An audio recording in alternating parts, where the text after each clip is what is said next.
ലോകത്ത് അള്ളാഹു ഏറ്റവും കൂടുതൽ പരീക്ഷണം കൊടുത്തത് ഖാറൂനിനും ഫിർഔനിനും നമ്രൂദിനും ഒന്നും ആയിരുന്നില്ല. അള്ളാഹു ലോകത്ത് ഏറ്റവും കൂടുതൽ പരീക്ഷണം കൊടുത്തത് അള്ളാഹുവിന്റെ പ്രവാചകന്മാർക്കായിരുന്നു എന്ന് നബിയുനാ റസൂലുള്ളാഹി. അള്ളാഹു ഏറ്റവും കൂടുതൽ പരീക്ഷണം കൊടുത്തത് പ്രവാചകന്മാർക്കാണ്.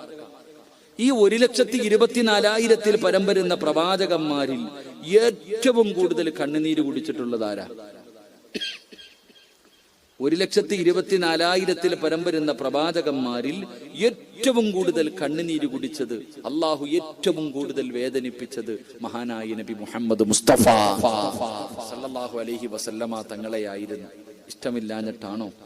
ജനിക്കുന്നതിന് മുമ്പേ വാപ്പ പോയി, കണ്ടു കൊതിതീരുന്നതിന് മുമ്പേ ഉമ്മ പോയി, തനിക്ക് താങ്ങും തണലുമായിരുന്ന ഓരോന്നോരോന്നായി പോയി. ജീവിതത്തിൽ എൻ്റെ പ്രിയപ്പെട്ടവരെ, സ്വന്തം മക്കളുടെ മയ്യത്ത് ഒന്നല്ല രണ്ടല്ല, എത്ര മക്കളുടെ മയ്യത്ത് കബറടക്കിയ വാപ്പയ മഹാനായ നബി മുഹമ്മദ് മുസ്തഫ. ഏറ്റവും കൂടുതൽ പട്ടിണി കടന്ന കഥ ഞാനും നിങ്ങളും പറയും. ലോകത്ത് ഏറ്റവും കൂടുതൽ നബി സല്ലല്ലാഹു അലൈഹി വസല്ലമ തങ്ങള് വയറ്റത്ത് കല്ല് വെച്ച് കെട്ടിയിട്ട് നടന്നു, വിശപ്പ് സഹിക്കാൻ കഴിയാതെ. ഷേബു അബീ താലിബിന്റെ മലഞ്ചെരുവിൽ റസൂലുള്ളാഹി സ്വല്ലല്ലാഹു അലൈഹി വസല്ലമ തങ്ങൾ വിശപ്പ് സഹിക്കാൻ കഴിയാതെ പച്ചില പറിച്ചു കഴിച്ചു എന്ന് ചരിത്രം പഠിപ്പിക്കുന്നു.